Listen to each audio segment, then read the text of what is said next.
మా latest videos కోసం మా ఈ తెలుగు న్యూస్ ఛానల్ సబ్స్క్రైబ్ చేసి గంట సింబల్ యాక్టివేట్ చేసుకోండి. ఈ రోజే ఫాల్గుణ అమావాస్య, కొత్త అమావాస్య బుధవారం. ఈ కొత్త అమావాస్యే ఈ సంవత్సరంలోని ఆఖరి అమావాస్య గనుక ఈరోజు ఏం చేసినా చెయ్యకపోయినా రాత్రి 12 లోపు ఈ వీడియో చూస్తే చాలు, ఈ కథలు వింటే చాలు, 1 గంటలో లక్ష్మీదేవి మీ ఇంటికి వచ్చి తిష్ట వేస్తుంది. కూర్చుని తిన్నా తరగని ఐశ్వర్యం వస్తుంది. మీ సుడి తిరిగిపోతుంది. కష్టాలనేవి మీ దరి చేరవు. పేదరికం మీ దరి చేరదు. మీరు పట్టిందల్లా బంగారంలాగా మారుతుంది. ఫ్రెండ్స్, ఈ కథను చివరి వరకు వినండి.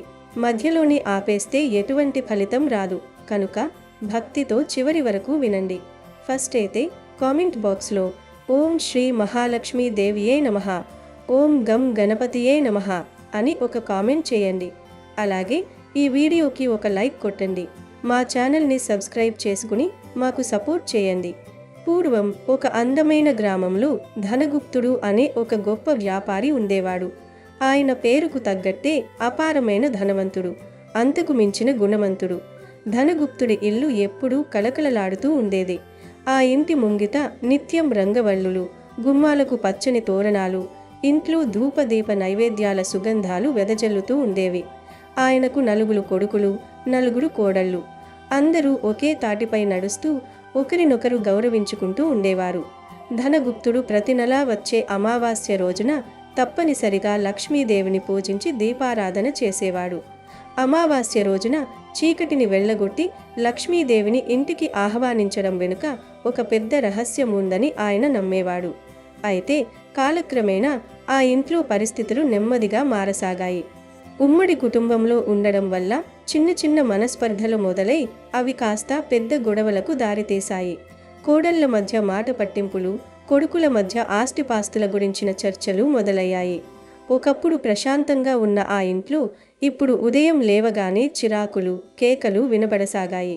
ధనగుప్తుడు ఎంత నచ్చ చెప్పినా ఎవరూ వినే స్థితిలో లేరు.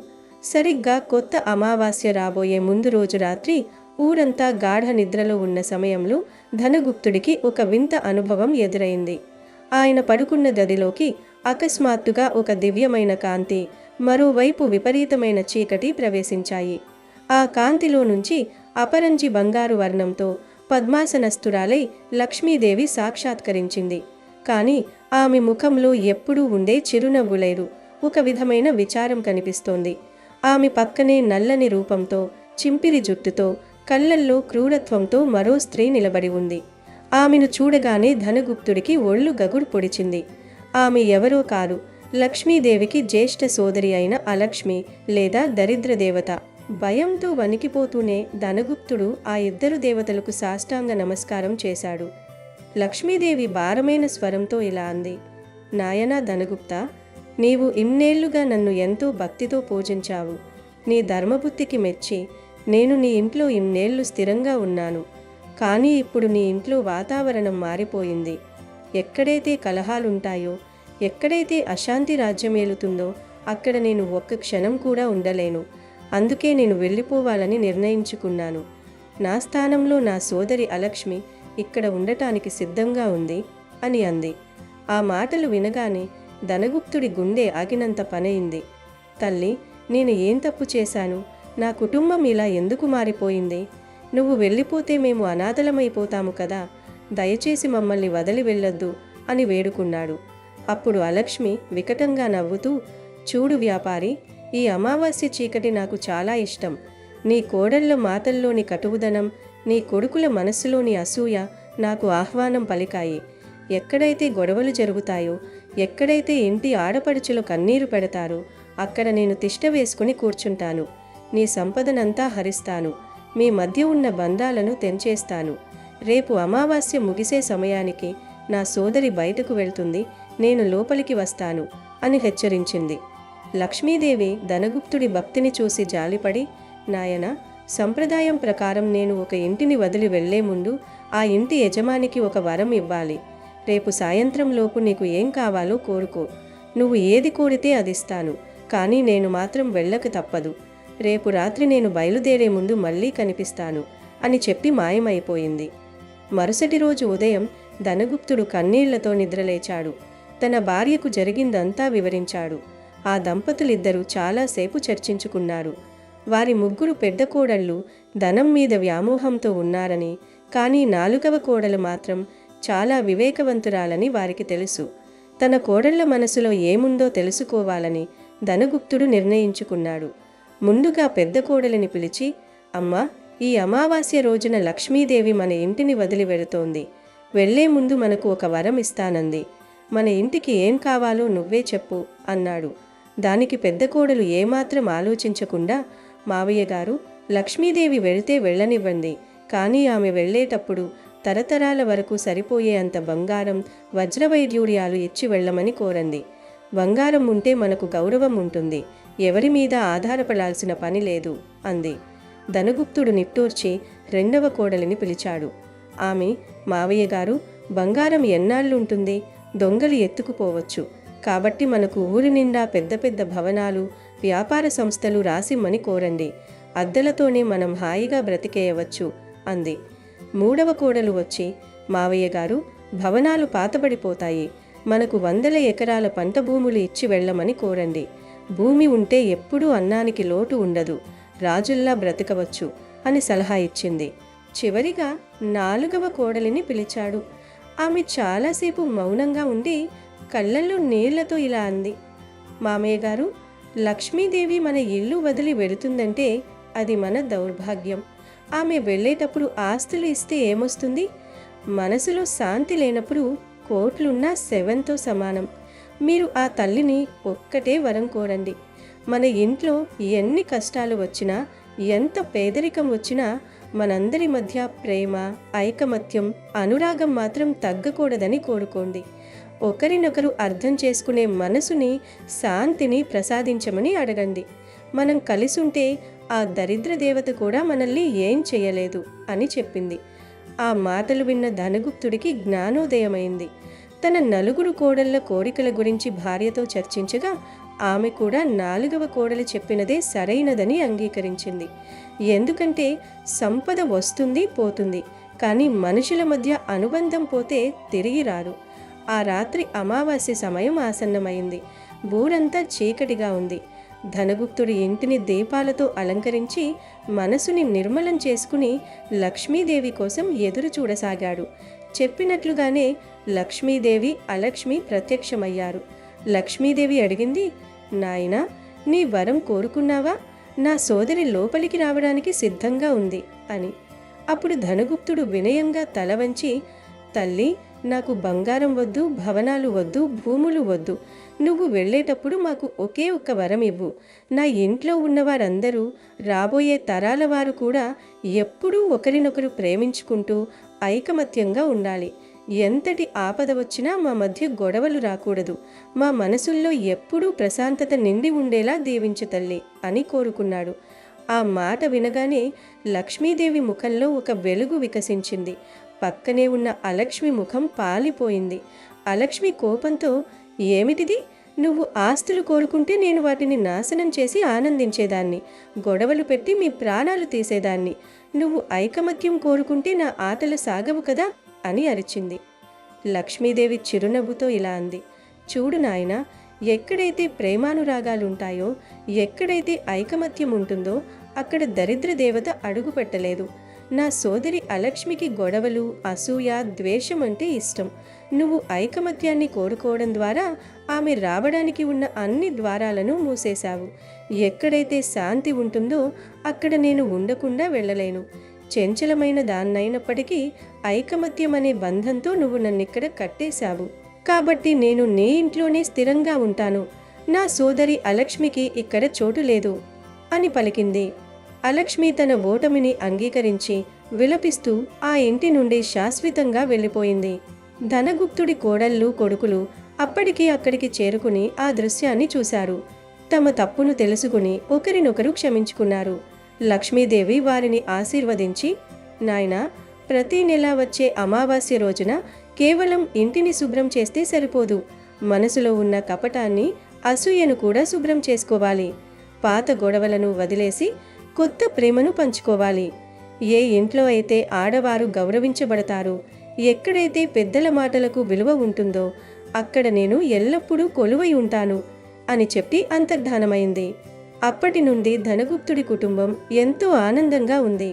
వారు పేదవారికి సహాయం చేస్తూ గ్రామంలో అందరికీ ఆదర్శంగా నిలిచారు. అమావాస్య వచ్చిందంటే ఆ గ్రామంలో గొడవలు పడేవారు కూడా కలిసిపోయేవారు.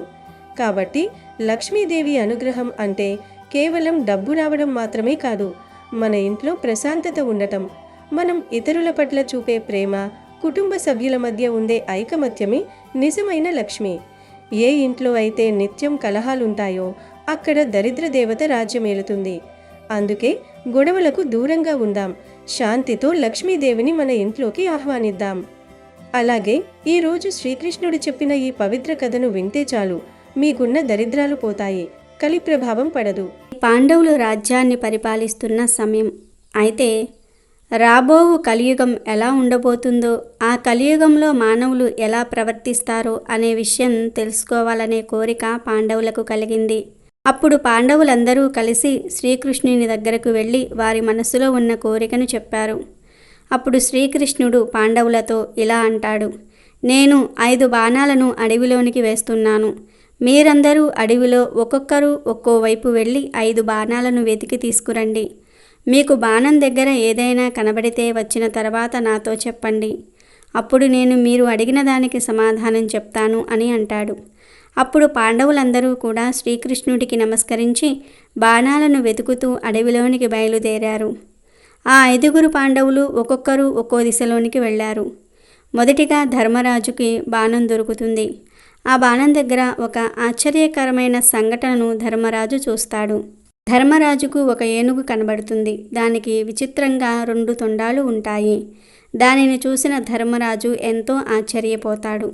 బాణం తీసుకుని తిరిగి కృష్ణుడి దగ్గరికి బయలుదేరతాడు. అర్జునుడికి కూడా బాణం దొరికింది. కానీ ఇంతలోనే ఒక మధుర గానం వినిపించి అటు తిరిగాడు. అప్పుడు అతనికి కూడా ఒక ఆశ్చర్యకరమైన సంఘటన కనపడింది. ఒక కోయిల మధురంగా పాడుతూ ఉంది. దాని రెక్కలపై వేదం అని రాసి ఉంది. ఆ కోయిల బ్రతికి ఉన్న ఒక కుందేలును పొడుచుకు తింటోంది. అది చూసి అర్జునుడు నివ్వెరపోయాడు. బాణం తీసుకుని తిరిగి కృష్ణుడి దగ్గరకు బయలుదేరాడు. ఇక భీముడికి కూడా బాణం దొరికిన చోట ఒక ఆశ్చర్యకరమైన సంఘటన కనపడింది. భీముడికి నిండుగా నీళ్లున్న 7 బావులు కనిపించాయి. ఆ బావుల మధ్య ఒక ఎండిపోయిన బావి కనిపించింది. నిండుగా నీళ్లు ఉన్న 7 బావుల మధ్యలో ఉన్న ఆ బావిలో నీళ్లు ఎందుకు లేవు, ఎందుకు పడలేదు అని ఆశ్చర్యపోయాడు. వెంటనే బాణం తీసుకుని తిరిగి శ్రీకృష్ణుడి దగ్గరకు బయలుదేరాడు. మరోవైపు నకులునికి కూడా బాణం దొరికిన చోట ఒక వింత సంఘటన కనబడింది. ఏమిటంటే ఒక ఆవు అప్పుడే పుట్టిన తన లేగదూడను గాయాలయ్యేంత విపరీతంగా నాకుతోంది. చుట్టూ ఉన్న జనం అది కష్టం మీద ఆవు దూడలను విడదీశారు.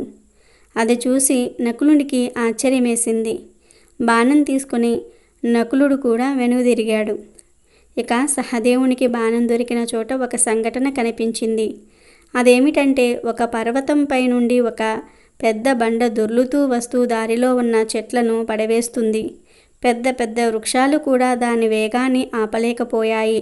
కానీ ఆ రాయి దొర్లుతూ వచ్చి ఒక చిన్న మొక్క దగ్గర ఆగిపోయింది. అది చూసిన సహదేవునికి ఏమీ అర్థం కాలేదు. బాణం తీసుకుని కృష్ణుడి దగ్గరకు బయలుదేరాడు.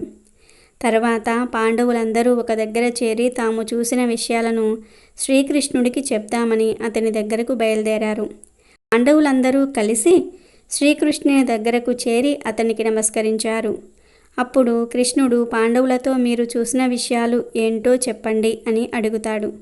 అప్పుడు మొదటిగా ధర్మరాజు ఇలా చెప్తాడు: శ్రీకృష్ణ, నేను బాణం దగ్గర మొట్టమొదటిసారిగా 2 తొండములు కలిగిన ఏనుగును చూశాను. దానిని చూసి నాకు చాలా ఆశ్చర్యం కలిగింది. ఇంతకు ముందెన్నడూ ఇలాంటి వింతను నేను చూడలేదు. దాని గురించి వివరించి చెప్పండి అని అడుగుతాడు. దానికి శ్రీకృష్ణుడు ధర్మరాజుతో ఇలా అంటాడు: ఓ ధర్మరాజా, నీకు కనిపించిన ఈ దృశ్యానికి కలియుగానికి సంబంధం ఉంది.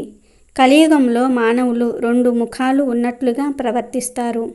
వారు ఒకటి చెప్తారు, మరొకటి చేస్తారు. వారు బయటకు ఒక విధంగా చెప్పి లోపల మనసులో మాత్రం వేరే విధంగా ఆలోచిస్తారు. కలియుగం వీరి రాజ్యమే నడుస్తుంది. మనిషి ఒక్కడే అయినా ఆలోచన మాత్రం 2 రకాలుగా చేస్తాడు. వీరితో చాలా జాగ్రత్తగా ఉండాలని చెప్తాడు. తర్వాత అర్జునుడు ఇలా అడుగుతాడు, శ్రీకృష్ణ, నేను చూసింది ఇంకా ఆశ్చర్యంగా ఉంది. నేను బాణం తీసుకునే ప్రదేశంలో ఒక కోయిల రెక్క మీద వేదం అని రాసి ఉంది.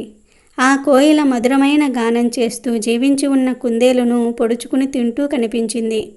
సాక్షాత్తు సరస్వతీదేవినే మరిపించే ఆ కోయిల ఇంత వికృత చేష్టలు ఎలా చేయగలుగుతుంది అంటూ తనకు కలిగిన సందేహాన్ని కృష్ణ భగవాన్ వారి దగ్గర వ్యక్తం చేశాడు అర్జునుడు. అప్పుడు కృష్ణుడు ఈ విధంగా సమాధానమిచ్చారు. అర్జున, కలియుగంలో సరస్వతీదేవిని మెప్పించి విద్యావంతులు అయిన విద్వాంసులు, తెలివైన వారు తమ జ్ఞానాన్ని సక్రమంగా వినియోగం చేయకుండా కాకుండా అమాయక ప్రజలను, చదువురాని పేదవారిని మాయమాటలు చెప్తూ దోచుకుంటారు అని ఆ పక్షిలాగా వాళ్లను పీక్కు తింటారు. కోయిలలాగా తీయని మాటలు చెప్తూ వారిని వేధిస్తారు అని శ్రీకృష్ణుడు సమాధానమిచ్చాడు. అదేవిధంగా తర్వాత భీముడు ఇలా అడుగుతాడు, శ్రీకృష్ణ, నేను వెతికిన బాణం ఉన్న చోట నాకు 7 బావులు కనిపించాయి. ఈ 7 బావులలో 6 నిండుగా నీరు ఉంది, కానీ మధ్యలో ఒక బావిలో ఒక్క చుక్క నీరు కూడా లేదు. ఒకే నేలపై ఉన్న ఈ 7 బావుల్లో ఇదేం తేడా అంటూ భీముడు తన సందేహాన్ని శ్రీకృష్ణుడికి తెలియజేస్తాడు. భీముని ప్రశ్నకు సమాధానంగా కృష్ణుడు ఇలా చెప్తాడు, భీమ, కలియుగంలో ఉన్నవాడు మరింత ధనవంతుడవుతాడు. పేదవాడు మరింత నిరుపేదగా మారి కటిక దరిద్రాన్ని అనుభవిస్తాడు. ధనవంతుల మధ్యలో ఉన్న కూడా పేదవాడు ఎన్నడూ ఎప్పుడూ పేదవాడిగానే ఉంటాడు. దానికి సంకేతమే ఈ బావులు అని శ్రీకృష్ణుడు వెల్లడిస్తాడు. ఆ తరువాత నకులుడు శ్రీకృష్ణుణ్ణి ఇలా అడుగుతాడు, శ్రీకృష్ణ, నాకు బాణం దొరికిన చోట ఒక ఆవు దూడపై అతి ప్రేమ చూపిస్తూ నాలుకతో నాకుతుంది. ఆవు ప్రేమ ఎలా ఉంది అంటే ఆ ఆవును నాకటం వల్ల ఆ దూడకు గాయాలు అయ్యి రక్తం కారిపోతుంది. ఏంటి ఈ విపరీతమైన ప్రేమ అని శ్రీకృష్ణుణ్ణి అడగగా కృష్ణుడు ఇలా చెప్తాడు, నకుల, కలియుగంలో రాను రాను తల్లిదండ్రులకు పిల్లల మీద అధిక ప్రేమ ఎక్కువై ఆ పిల్లలు సోమరులుగా తయారు చేస్తారు. వాళ్ళు చూపించిన అతి ప్రేమ వలన పిల్లలు అభివృద్ధి ఆగిపోయి సోమరులుగా తయారయ్యి భూమికి భారంగా మారుతారు. జీవితంలో బాధ్యతల గురించి తెలుసుకోకముందే వారికి చిన్న వయసులోనే పెళ్లి చేస్తారు. ఈ కలియుగంలో కొడుకుపై తల్లిదండ్రులకు ఎలాంటి హక్కులు ఉండవు.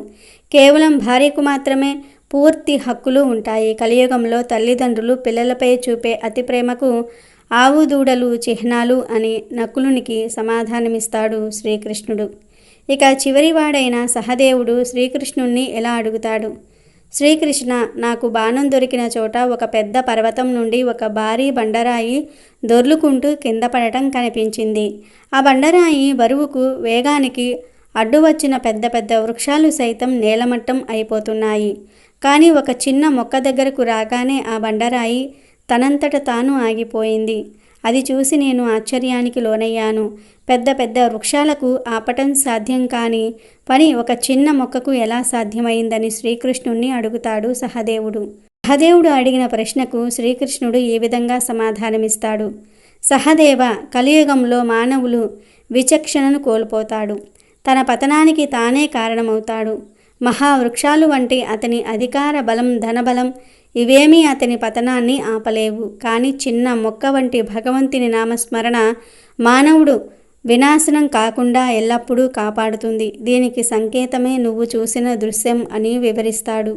కలియుగంలో ఎవరైతే అధర్మాన్ని పాటిస్తారో వారు జాలి, దయ లేకుండా అమాయకులను పీడించుకు తింటూ వాళ్ళు మాత్రమే సుఖంగా ఉంటారు. భగవంతుణ్ణి నమ్మేవారి సంఖ్య గణనీయంగా తగ్గిపోతుంది. నాస్తికులు పుట్టకుక్కుల్లాగా పెరిగిపోతూ ఉంటారు. మనిషి ఆయుర్దాయం అనేది 16 సంవత్సరాలకు పడిపోతుంది. 8 సంవత్సరాల వయసులోనే ఆడవారు పిల్లలకు జన్మనిస్తారు అంటూ కలియుగంలో జరగబోయే సత్యాలను పాండవులకు వివరిస్తాడు శ్రీకృష్ణుడు. మహాభారతంలో శ్రీకృష్ణుడు చెప్పిన ఈ విషయాలు ఈ కలియుగంలో మనం చూస్తూనే ఉన్నాం. అందుకే మహాభారతాన్ని పంచమ వేదంగా చెప్తారు. మహాభారతంలో ఎన్నో జీవిత సత్యాలను తెలియజేసే విషయాలు కూడా ఉన్నాయి. అంతేకాదు, ఈ అమావాస్య బుధవారంతో కలిసి వచ్చింది కనుక ఈరోజు ఈ వినాయకుడి కథను వింటే చాలు అదృష్టం మీ తలుపు తడుతుంది. విఘ్నాలు పోయి అష్టైశ్వర్యాలు సిద్ధిస్తాయి. చాలా కాలం క్రితం కాశీనగరంలో ఒక షావుకారు అతని భార్య నివసిస్తూ ఉండేవారు.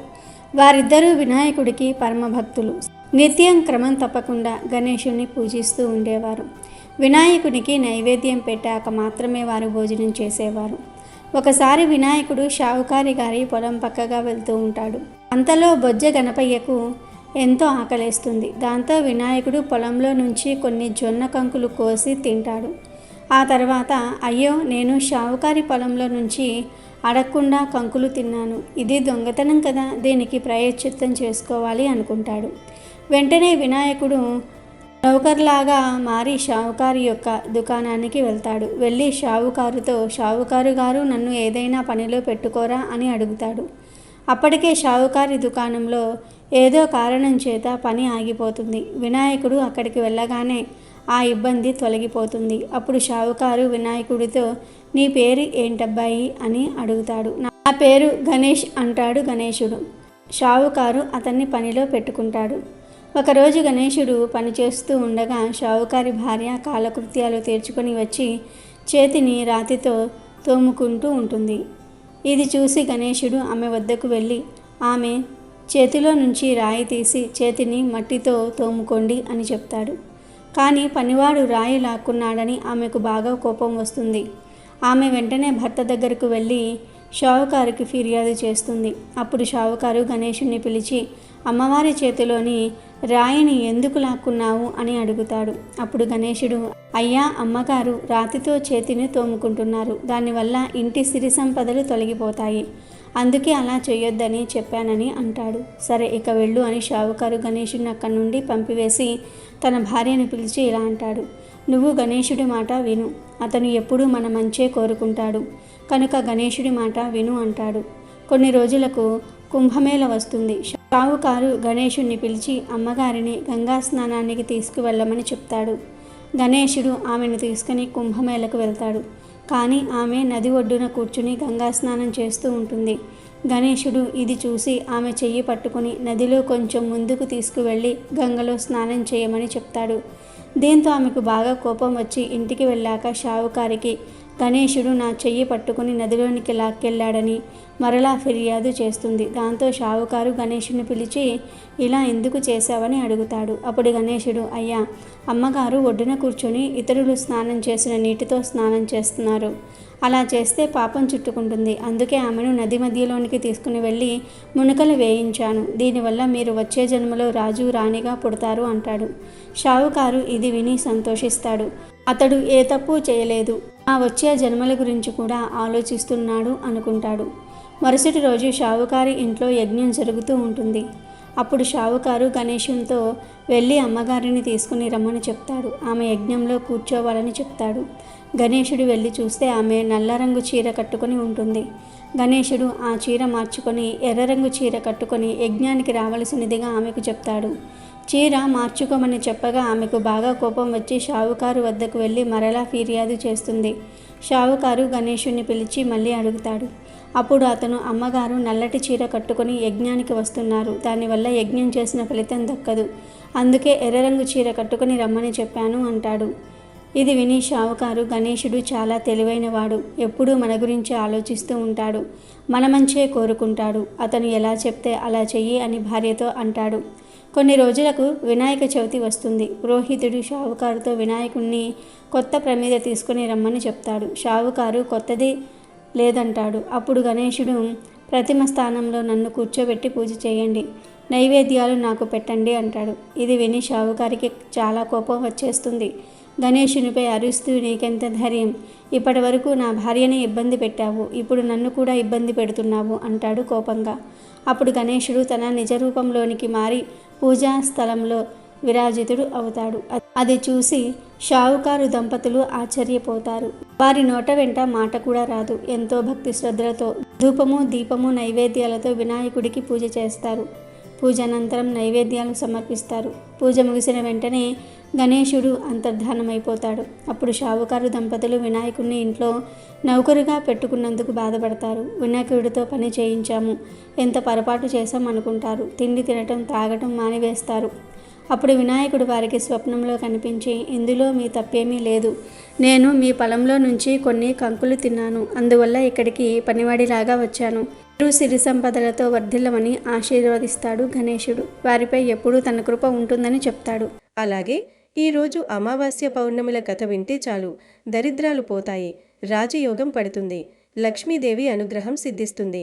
ఒక రాజ్యంలో ఒక రాజు ఒక రాణి ఉండేవారు. ఆయనకు 2 కుమార్తెలు 2 కుమారులు ఉన్నారు. ఒక కుమార్తె పేరు అమావాస్య, మరొక కుమార్తె పేరు పౌర్ణమి.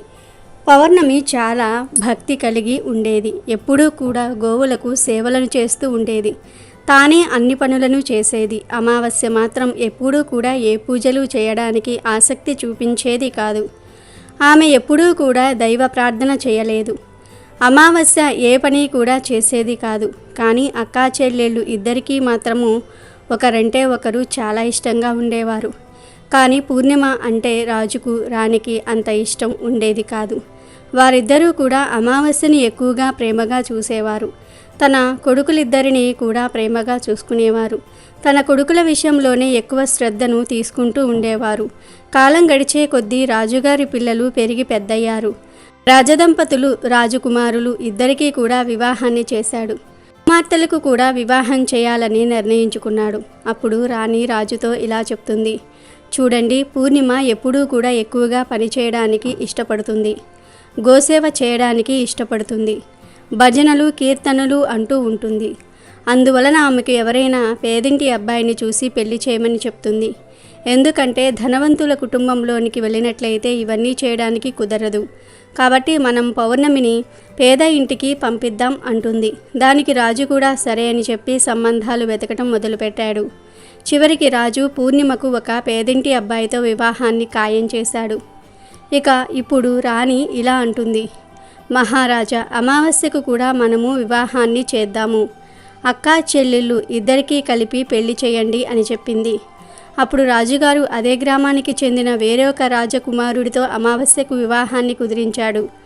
రాజు రాణికి అమావాస్యకు రాజకుమారుడితో వివాహం కుదిరిందని చెప్పగానే చాలా సంతోషించి, అప్పుడు ఆమె మనసులో ఎలా అనుకుంటుంది, పేద ఇంట్లో పూర్ణిమ ఎలా ఉంటుందో ఇప్పుడు చూస్తాను. ఆమె ఎప్పుడూ పూజలు పూజలు అంటూ ఉంటుంది. ఆమెకు దేవుడు ఎలా సహాయం చేస్తాడో చూద్దాము అని అనుకుంటుంది. సమయం రాగానే రాజుగారు తన 2 కుమార్తెలకు కూడా వివాహాన్ని చేశాడు. అమావాస్యకు చాలా సంపదను కూడా ఇచ్చాడు. కానీ పూర్ణిమకు మాత్రము ఏమీ ఇవ్వలేదు. వారి సోదరులు అమావాస్యను మరియు పూర్ణిమను చాలా ప్రేమగా చూసుకుంటూ ఉండేవారు. కానీ అమావాస్య మాత్రము వదినగార్లపై ఎప్పుడూ కూడా పెత్తనాన్ని చలాయిస్తూ ఉండేది. పౌర్ణమి మాత్రం ప్రతి పనిలోనూ కూడా వాళ్లకు సహాయాన్ని చేస్తూ ఉండేది. పెళ్ళయ్యాక అమావాస్య పూర్ణిమ ఇద్దరూ కూడా తమ అత్తగారింటికి వెళ్ళిపోయారు. ఒకసారి అమావాస్య తమ ఇంట్లో శివ పూజను ఏర్పాటు చేసుకుంది. ఆ పూజకు ఊర్లో అందరినీ పిలిచింది. కానీ తన సోదరి పౌర్ణమిని మాత్రం పిలవలేదు. పౌర్ణమి తన ఇంటి గుమ్మం దగ్గరే కూర్చుని ఉంది. అప్పుడు కొందరు ఆడవాళ్ళు పౌర్ణమితో, మీ చెల్లెలు ఇంట్లో ఈరోజు ఈశ్వర పూజ జరుగుతోంది, నువ్వు రావా అని అడిగారు. అప్పుడు పౌర్ణమి ఇలా చెప్తుంది, మా చెల్లి నన్ను పిలవలేదు, నేను ఎలా వెళ్ళను అని అంటుంది. అప్పుడు ఆ మహిళలు, దైవ పూజ జరుగుతున్నప్పుడు ఎవరూ పిలవాలని ఏమీ లేదు, ఎవరైనా సరే వెళ్ళవచ్చు, అందువలన నువ్వు కూడా మాతో రమ్మని పిలిచారు. దాంతో పౌర్ణమి ఆ పూజకు వెళ్ళింది. అమావాస్య పౌర్ణమిని చూసి, నేను నిన్ను పిలవలేదు కదా, నా ఇంటికి ఎందుకు వచ్చావు అని కోపంగా అడుగుతుంది. వస్తే వచ్చావు కానీ నిశ్శబ్దంగా ఒక చోట కూర్చుని ఉండు, అటూ ఇటూ తిరగకు అని చెప్పింది. పౌర్ణమి పేదరికం గురించి ఎగతాళి చేసింది. పూర్ణిమ కళ్ళల్లో నుండి నీళ్లు ప్రవహించాయి. ఆమె శివుణ్ణి ప్రార్థించటం ప్రారంభించింది. ఓ మహాదేవ, నువ్వు నా పట్ల ఎప్పుడు దయ చూపిస్తావు? నేను చేసిన తప్పేమిటి? పూజలు చేయటం నా తప్ప, పని చేయటం నా తప్ప, దేవుడు ఎప్పుడు నన్ను కరుణిస్తాడు అనుకుంటూ ఆమె దేవుణ్ణి వేడుకుంటూనే ఉంది. ఆ శివ పూజ మొత్తం కూడా పూర్తయిపోయింది. అమావాస్య అందరికీ కూడా ప్రసాదాన్ని ఇచ్చింది. కానీ పౌర్ణమికి మాత్రం ఏమీ ఇవ్వలేదు. దాంతో పౌర్ణమి అక్కడి నుండి తిరిగి వచ్చేసింది. ఆమె దారిలో ఇలా అనుకుంటుంది, నేను ఇప్పుడు ప్రసాదాన్ని తీసుకొని వెళ్లకుండా ఇంటికి వెళ్ళినట్లయితే నా పిల్లలు ప్రసాదాన్ని అడుగుతారు, అప్పుడు నేను వారికి ఏ సమాధానం చెప్పాలి అని బాధపడింది. తర్వాత ఆమె అన్నా వదినల దగ్గరకు వెళ్ళాలి అని అనుకుంది. ఇంటికి వెళ్ళి తన భర్తలో పిల్లలతో అన్నగారి ఇంటికి వెళ్ళి వస్తాను అని చెప్పి అన్నగారి ఇంటికి బయలుదేరింది. పౌర్ణమి అలా నడుచుకుంటూ వెళ్తూ ఉండగా దారిలో ఒక తులసి చెట్టు కనిపించింది. అక్కడ ఒక వృద్ధురాలు కూర్చుని ఉంది. ఆ ముసలి ఆవిడ పౌర్ణమిని ఆపి, అమ్మా, నువ్వు ఎవరు, ఎక్కడికి వెళ్తున్నావు అని అడిగింది. ఆమె అడిగిన ప్రశ్నలకు పూర్ణిమ తన గురించి ఇలా వివరణ ఇచ్చింది. తనను తను పరిచయం చేసుకుంది. అప్పుడు ఆ ముసలి తల్లి ఇలా అంటుంది, అమ్మా చూడు, ఈ తులసి మొక్క ఎండిపోతుంది, అందులో కొద్దిగా నీటిని పొయ్యమని చెప్పి ఇక్కడ ప్రదేశాన్ని అంతా కూడా శుభ్రం చేయమని చెప్పింది. తనకు స్నానానికి నీళ్లు కూడా తోడమని చెప్పింది. పౌర్ణమి దయతో సరే అని చెప్పి ఆ ప్రదేశాన్నంతా కూడా శుభ్రం చేసింది. ముసలి అవ్వ స్నానం చేయడానికి నీటిని కూడా ఏర్పాటు చేసింది. ఆమె పాదాలను నొక్కింది. అన్ని పనులు అయిపోయిన తర్వాత వేరే ఏమైనా పని ఉందా అమ్మా అని అడిగింది. ఏమీ లేదని చెప్పి ఆమె పౌర్ణమికి తన ఆశీర్వాదాలను ఇచ్చింది. పౌర్ణమి ఇంకొద్దిగా ముందుకు వెళ్ళింది. ఇంకొంచెం ముందుకు వెళ్ళేసరికి తనకు ఒక గుడి కనిపించింది. ఆ గుడి దగ్గర ఒక సాధువు కూర్చుని ఉన్నాడు. ఆ సాధువు మరెవరో కాదు, దేవుళ్ళకే దేవుడు మహాదేవుడే. అక్కడ కూర్చుని ఉన్నాడు. ఆయన పౌర్ణమిని ఆపి ఇలా అడుగుతాడు, తల్లి, నువ్వు ఎవరు, ఎక్కడికి వెళ్తున్నావు అని అడిగాడు. పౌర్ణమి తన గురించి వివరణ ఇచ్చి, నేను మా అన్నా వదినల దగ్గరకు వెళ్తున్నాను అని చెప్పింది. అప్పుడు ఆ ముసలి బాబా వేషంలో ఉన్న పరమేశ్వరుడు, తల్లి, ఈ గుడిని కొద్దిగా శుభ్రం చేస్తావా అని అడిగాడు. దానికి పౌర్ణమి సరే చేస్తాను అని చెప్పి ఆ గుడిని శుభ్రం చేసింది. ఇంకా ఆ సాధువుకు కూడా సేవలు చేసింది. అప్పుడు పరమేశ్వరుడు రూపంలో ఉన్న ఆ సాధువు పౌర్ణమికి ఆశీర్వాదాలు ఇచ్చారు. ఆమె ఇంకొద్దిగా ముందుకు వెళ్ళింది. ఇంకొంచెం ముందుకు వెళ్ళేసరికి అక్కడ కాళీమాత ఆలయం కనిపించింది. తను ఆ కాళీమాత గుడి దగ్గరకు వెళ్ళేసరికి అక్కడ ఒక ముసలి అవ్వ కనిపించింది. ఆమె పౌర్ణమిని పిలిచి, చూడమ్మా, ప్రతి ఒక్కరూ కూడా గుడికి వస్తున్నారు, వెళ్ళిపోతూ ఉన్నారు, కానీ ఎవ్వరూ ఈ గుడిని శుభ్రం చేయటం లేదు. చూడు ఎంత మురికిగా ఉందో, కాస్త ఈ గుడిని శుభ్రం చేస్తావా అని అడిగింది. దానికి పౌర్ణమి సరే అమ్మా, అలాగే చేస్తాను అని చెప్పి తన గుడిని మొత్తం కూడా శుభ్రం చేసింది. శుభ్రం చేసి కాళీమాతకు పూజలు చేసుకుంది. పూజలు చేసుకుని ఆమె మళ్ళీ బయలుదేరింది. ఇంకొద్దిగా ముందుకు వెళ్ళేసరికి ఒక నది వచ్చింది. ఆ నది దగ్గర ఒక ముసలి అవ్వ కూర్చుని ఉంది. ఆ ముసలి అవ్వ రూపంలో ఉన్నది మరెవరో కాదు, ఆమె గంగామాత.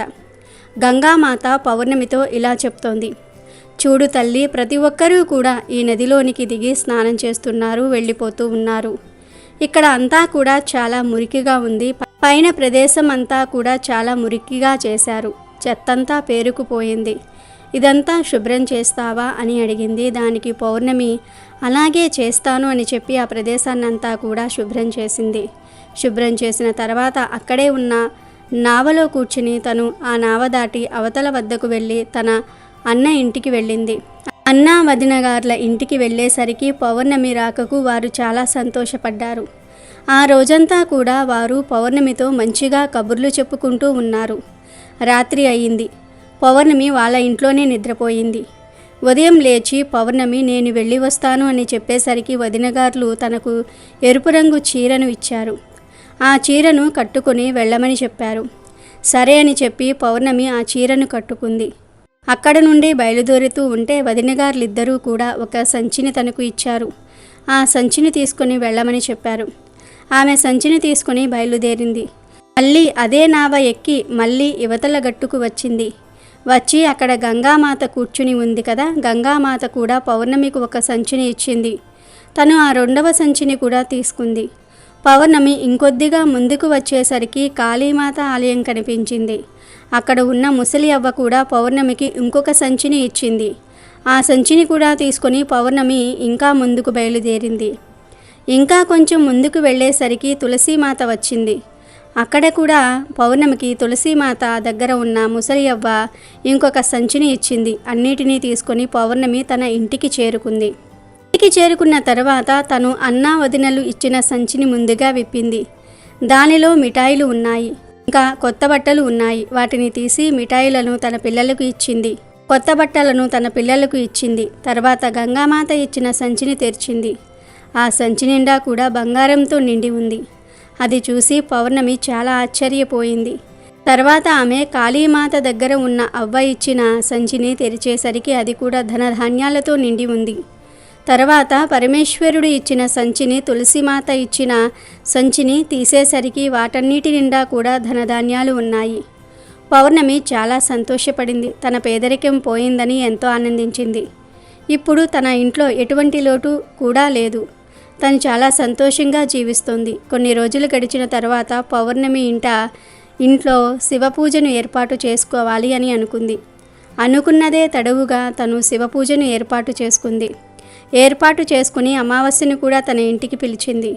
అప్పుడు ఊళ్ళోని ఆడవాళ్ళందరూ కూడా శివపూజలో పాల్గొనడానికి వచ్చారు. అమావాస్య కూడా వచ్చింది. అమావాస్య పౌర్ణమిని చూసి, నీకు ఇంత ధనం ఎలా వచ్చింది అని అడిగింది. అప్పుడు పౌర్ణమి, నేను మీ ఇంటికి వచ్చినప్పుడు నువ్వు ప్రసాదాన్ని ఇవ్వలేదు. నేను అదే బెంగలో అన్నా వదినల దగ్గరకు వెళ్దామని బయలుదేరాను అని జరిగిన విషయాన్నంతా కూడా అమావాస్యకు చెప్పింది. అప్పుడు అమావాస్య పౌర్ణమితో, నువ్వు నాకు కూడా ప్రసాదాన్ని ఇవ్వకు, నేను కూడా అలానే వెళతాను అని చెప్పింది. కానీ పౌర్ణమి మాత్రం, నేను ప్రసాదాన్ని ఎందుకు ఇవ్వకుండా ఉంటాను? ప్రసాదము అందరికీ పంచాలి, అందువలన నేను ప్రసాదాన్ని అందరికీ పెడతాను అని చెప్పింది. కానీ అమావాస్య వినకుండా ఆ ప్రసాదాన్ని తీసుకోకుండానే తను బయలుదేరింది. అమావాస్య బయలుదేరిన తర్వాత తనకు మొదటిగా తులసి చెట్టు వద్ద ఉన్న ముసలి అవ్వ కనిపించింది. ఆ అవ్వ అమావాస్యతో ఇలా అంటుంది, అమ్మాయి, తులసి చెట్టుకు చాలా రోజుల నుండి నీళ్లు లేవు. ఆ ప్రదేశం అంతా కూడా చాలా మురికిగా ఉంది. నువ్వు శుభ్రం చేస్తావా అని అడిగింది. దానికి అమావాస్య, ఓ అవ్వ, ఏం మాట్లాడుతున్నావు? నన్ను చూసావా నువ్వు? నేను ఈ పనులన్నీ చేసినట్లయితే నా బట్టలన్నీ కూడా మురికి అయిపోతాయి. అందువలన నేను అవేమీ చెయ్యను అని చెప్పి తను అక్కడి నుండి ముందుకు వెళ్ళిపోయింది. ముందుకు వెళ్ళేసరికి తనకు పరమేశ్వరుడు కనిపించాడు. సాధువు రూపంలో ఉన్న పరమేశ్వరుడు గుడిని శుభ్రం చేయమని అడిగితే అదే సమాధాన్ని చెప్పింది అమావాస్య. తను కాళీమాతకు, గంగామాతకు, అందరికీ కూడా అదే సమాధాన్ని చెప్పి తన నావను దాటి తన అన్నా వదినల ఇంటికి వెళ్ళింది. అమావాస్య రావటంతో వదినలు, ఇది ఎందుకు వచ్చింది మన ఇంటికి అని అనుకుంటున్నారు. సరే అని చెప్పి అమావాస్య ఆ రోజుకు అక్కడే ఉంది. మరుసటి రోజు ఉదయాన్నే నేను బయలుదేరుతున్నాను అని చెప్పేసరికి అన్నా వదినలు సరే వెళ్ళిరమ్మని అంటారు. అప్పుడు అమావాస్య, అదేంటి నన్ను వెళ్ళిపోమంటున్నారా? పౌర్ణమి వచ్చినప్పుడు పౌర్ణమికి మీరు సంచిని ఇచ్చి పంపించారు, మరి నాకు ఏమీ ఇవ్వరా అని అడిగింది. అలా అడిగేసరికి వదినలు, అమ్మా, సంచి నీ ఇంటికి పంపిస్తాము, నువ్వు వెళ్ళిపో అని అంటారు. అమావాస్య మళ్ళీ నదిని దాటి గంగామాత దగ్గరకు వచ్చింది. గంగామాతను కూడా నేను వెళ్తున్నాను అని చెప్పింది. ఆమె కూడా సరే వెళ్ళు అని అనేసరికి నాకు సంచిని ఇవ్వరా అని అడిగింది. నీ ఇంటికి వస్తుంది, వెళ్ళిపోమ్మని చెప్పింది అవ్వ. కాళీమాత, పరమేశ్వరుడు, తులసీమాత కూడా సంచి నీ ఇంటికి వస్తుంది, వెళ్ళిపో అని చెప్తారు. అమావాస్య ఇంటికి చేరుకునేసరికి తన ప్రాంగణంలో 5 సంచులు ఉన్నాయి. అమావాస్య ఆ 5 సంచులు తెరచి చూసేసరికి మట్టితోనూ రాళ్లతోనూ పాములు తేళ్లతోనూ నిండి ఉన్నాయి. అవి బయటికి వచ్చి తన ఆస్తిని తినేశాయి. అమావాస్యకు బుద్ధి వచ్చింది. అప్పుడు తను, దేవుడా, భగవంతుడా, నన్ను కాపాడమంటూ వేడుకుంటూ ఉంది. అప్పుడే పౌర్ణమి అక్కడకు వచ్చింది. అప్పుడు అమావాస్య పౌర్ణమితో, నీకు సమస్తమైన సుఖాలు లభించాయి, కానీ నాకు ఏమీ లభించలేదు, ఎందుకు అని అడిగింది. దానికి పౌర్ణమి, నేను అందరితో చాలా మంచిగా ప్రవర్తించాను. ఇంకా అన్నా వదినలకు నేను ఎప్పుడూ కూడా సహాయాన్ని చేస్తూనే ఉన్నా. నువ్వు వదినలకు ఎప్పుడూ ఎటువంటి సహాయాన్ని చేయలేదు. నీకు వదినలు ఎందుకు సహాయం చేస్తారు అని అడిగింది. పైగా నువ్వు దారిలో కనబడిన అవ్వలకు, సాధువుకు ఎవ్వరికీ కూడా విలువను ఇవ్వలేదు. వారు చెప్పిన ఏ మాటను కూడా నువ్వు వినలేదు. అందువలనే భగవంతుడు నీకు ఏమీ ఇవ్వలేదు అని అంటుంది. అప్పుడు అమావాస్య పౌర్ణమిని క్షమించమని అడిగింది. ఇదంతా కూడా తెలిసి తెలియకుండానే జరిగిపోయింది అని చెప్పింది. నేను కూడా భగవంతుణ్ణి ప్రార్థించి వీటన్నిటినీ పొందుతాను అని చెప్పింది. అప్పుడు పూర్ణిమ ఇలా అంటుంది, చెల్లి, నువ్వు ఎప్పుడూ కూడా ఈ 3 సూత్రాలను గుర్తుపెట్టుకో. ఈ సూత్రము అందరిపైన కూడా దయ కలిగి ఉండాలి. ప్రతిరోజు కూడా 108 సార్లు ఓం నమఃశివాయ అనే మంత్రాన్ని జపిస్తూనే ఉండు. 3వ సూత్రంగా ఎప్పుడూ ఎవ్వరినీ కూడా బాధ పెట్టకూడదు. మంచి కర్మలనే చేస్తూ ఉండాలి. ఈ 3 సూత్రాలను ఎప్పుడూ కూడా పాటిస్తూ ఉండాలి. వాటిని ఎప్పుడూ కూడా మనసులో ఉంచుకోవాలి. నేను మంచి మనస్సుతో భగవంతుణ్ణి ప్రార్థించాను. అందరికీ కూడా సహాయాన్ని చేశాను. అందరి పనులను చేశాను. అందువలనే నాకు అన్నీ లభించాయి. నీ దగ్గర ఏమున్నాయో అవన్నీ కూడా పోగొట్టుకున్నావు అని అంది. అప్పుడు అమావాస్య బుద్ధి తెచ్చుకొని ఇంటికి వెళ్ళింది. అప్పటి నుండి ఇంట్లో పూజలు చేయటం ప్రారంభించింది. రోజు పరమేశ్వరుని క్షమాపణ అడగటం మొదలుపెట్టింది. కాబట్టి ఎప్పుడూ కూడా మంచి కర్మలను చేయాలి అనే విషయాన్ని ఈ కథ ద్వారా గ్రహించాలి. అలాగే ఈరోజు ఈ పవిత్ర కథను వింటే చాలు, జన్మల పాపాలు పోయి మహాపుణ్యం వస్తుంది, సకల సంపదలు సిద్ధిస్తాయి. ఒకసారి ఒక సాధువు నడిచి వెళ్తూ అలసటగా ఉంటే ఒక చెట్టు కింద కూర్చున్నాడు. ఎదురుగా ఉన్న ఇంట్లోని గృహస్థుడు ఆయన్ని చూసి తమ ఇంట్లోకి వచ్చి కొంతసేపు విశ్రాంతి తీసుకోమని కోరాడు. సాధువుకు మంచి భోజనం పెట్టి చీకటి పడింది కదా, ఈ పూటకు ఇక్కడే ఉండమని కోరాడు. ఆ ఇంటి యజమాని ఈ మాటల్లో తన కష్టసుఖాలు ముచ్చడిస్తూ యజమాని సాధువుతో, ఏమిటోనండి, సంసారంలో సుఖం లేదండి, మీ జీవితమే హాయి అన్నాడు. ఆ మాటలు విన్న వెంటనే సాధువు, అయితే నా వెంటరా, నీకు మోక్ష మార్గం చూపిస్తాను అన్నాడు. అప్పుడు యజమాని కంగారు పడుతూ, అలా ఎలా కుదురుతుంది, పిల్లలు చిన్నవాళ్ళు, వాళ్లను పెంచి పెద్ద చెయ్యాలి కదా అన్నాడు. ఇక సాధువు ఏమీ మాట్లాడలేదు. మరునాడు వెళ్ళిపోయాడు. కొన్ని సంవత్సరాలు గడిచాయి. ఆ సాధువు మరలా అదే మార్గంలో వస్తూ ఆ ఇంటిని చూసి ఆగాడు. ఆయన్ని చూసి యజమాని మళ్ళీ సాధారణంగా ఆహ్వానించి అతిథి మర్యాదలు చేశాడు. యజమానితో మాట్లాడుతూ ఉన్న సమయంలో సాధువు ఇలా అన్నాడు, పిల్లలు పెద్దవాళ్ళు అయ్యారు కదా, నా వెంటరా, నీకు మోక్షం మార్గం చూపిస్తాను అని అన్నాడు. అప్పుడు యజమాని తడబడుతూ, ఇప్పుడే కాదు స్వామి, పిల్లలు స్థిరపడాలి, వాళ్ళ పెళ్ళిళ్ళు చేయాలి అన్నాడు. అప్పుడు మరునాడు వెళ్ళిపోయాడు ఆ సాధువు. ఇంకొన్ని సంవత్సరాలు గడిచాయి. ఆ సాధువు మరలా అదే మార్గంలో వస్తూ ఆ ఇంటిని చూసి ఆగాడు. ఆయన్ని చూసి యజమాని మళ్ళీ సాధారణంగా ఆహ్వానించి అతిథి మర్యాదలు చేసినాడు. సాధువు అదే మాట మళ్ళీ అడిగాడు. ఈసారి యజమాని కొంచెం విసుగ్గా, పిల్లలకు డబ్బు విలువ తెలియదు, అందుకను నేను దాచిందంతా కూడా ఆ చెట్టు కింద పాతిపెట్టాను, వీలు చూసుకొని చెప్తాను, ఒక పెద్ద ఇల్లు కట్టాలి, మీలాగా నాకు ఎలా కుదురుతుంది అన్నాడు. ఇక సాధువు మారు మాట్లాడకుండా వెళ్ళిపోయాడు. ఇంకా కొన్ని సంవత్సరాలు గడిచాయి. సాధువు మళ్ళీ అదే మార్గంలో వస్తూ ఆ ఇంటి వంక చూడకుండా వెళ్ళిపోతూ ఉండగా ఆ యజమాని కొడుకు గమనించి సాధువును లోనికి ఆహ్వానించాడు. అప్పుడు సాధువు ఆ ఇంటి యజమాని గురించి అడుగగా అతను తమ తండ్రి మరణించాడని చెప్పాడు. సాధువుకు కొంచెం బాధ అనిపించింది. ఆతిథ్యం స్వీకరించి బయటకు వచ్చాడు. బయట చెట్టు కింద ఒక కుక్క కూర్చుని ఉంది. సాధువు అనుమానంగా దాని వంక చూశాడు. యజమానే మళ్ళీ కుక్కగా పుట్టాడని గ్రహించాడు. అప్పుడు సాధువు మంత్రజలం దాని మీద చల్లి, ఏమిటి నీ పిచ్చి మోహం, కుక్కగా పుట్టి ఇంటికి కాపలా కాస్తున్నావా, నా వెంటరా, నీకు మోక్ష మార్గం చూపిస్తాను అన్నాడు. యజమాని, ఆ మాట మాత్రం వినలేను, ఎందుకంటే నేను డబ్బు ఇక్కడ దాచిన సంగతి పిల్లలకు చెప్పలేదు, ఎవ్వరూ దోచుకోకుండా చూడాల్సిన బాధ్యత నాదే కదా అన్నాడు. సరే అని సాధువు అక్కడి నుండి వెళ్ళిపోయాడు. మళ్ళీ కొన్నాళ్లకు సాధువు ఆ దారిన వస్తూ ఆ ఇంటి వైపు చూశాడు. కుక్క కనబడలేదు. ఆ పక్కవారిని అడిగితే అది చనిపోయిందని చెప్పారు. అయినా సాధువు అనుమానం తీరక చుట్టూ చూస్తూ ఉంటే చెట్టు కింద ఒక పాము కనిపించింది. పరీక్షగా చూశాడు. ఖచ్చితంగా యజమాని మళ్ళీ పాముగా పుట్టాడు అని తెలుసుకుని మంత్రజలం చల్లి, ఇంకా ఈ ఇంటిని వదిలిపెట్టవా అన్నాడు. ఆ ఒక్క మాట మాత్రం అనకండి, నా సొమ్ము పిల్లలకు కాకుండా ఇతరులకు దక్కనీయకుండా చూడాలి కదా అన్నాడు దీనంగా. సాధువు వెంటనే అతని ఇంట్లోకి వెళ్ళి అతని కొడుకులతో, మీ నాన్న ఆ చెట్టు కిందనే ధనం దాచిపెట్టాడు, కానీ జాగ్రత్త, అక్కడ పాము ఉంది అనగానే కొడుకులు ఎగిరి గంతేసి కర్రలు తీసుకొని బయలుదేరారు. ఆ పామును కొడుకులే చంపేసి డబ్బును తీసుకున్నారు. తన కొడుకులే తనను కర్రలతో చావకొడుతూ ఉంటే అతను దీనంగా సాధువు వంక చూశాడు. కానీ అప్పటికే చాలా ఆలస్యమైపోయింది.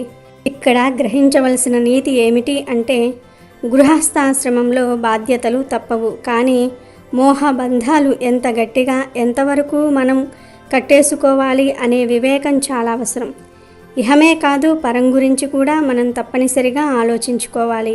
కాబట్టి ఈరోజు రాత్రి 12 లోపు ఈ కథలు వింటే చాలు, 1 గంటలో లక్ష్మీదేవి మీ ఇంటికి వచ్చి తిష్ట వేస్తుంది. కూర్చుని తిన్నా తరగని ఐశ్వర్యం వస్తుంది. మీ సుడి తిరిగిపోతుంది. కష్టాలనేవి మీ దరి చేరవు. పేదరికం మీ దరి చేరదు. మీరు పట్టిందల్లా బంగారంలాగా మారుతుంది. అమెజాన్లో బెస్ట్ డిస్కౌంట్స్ కోసం వీడియో డిస్క్రిప్షన్లో లింకు ఉంది చూడండి. అలాగే మా టెలిగ్రామ్ ఛానల్ సబ్స్క్రైబ్ చేసుకోండి.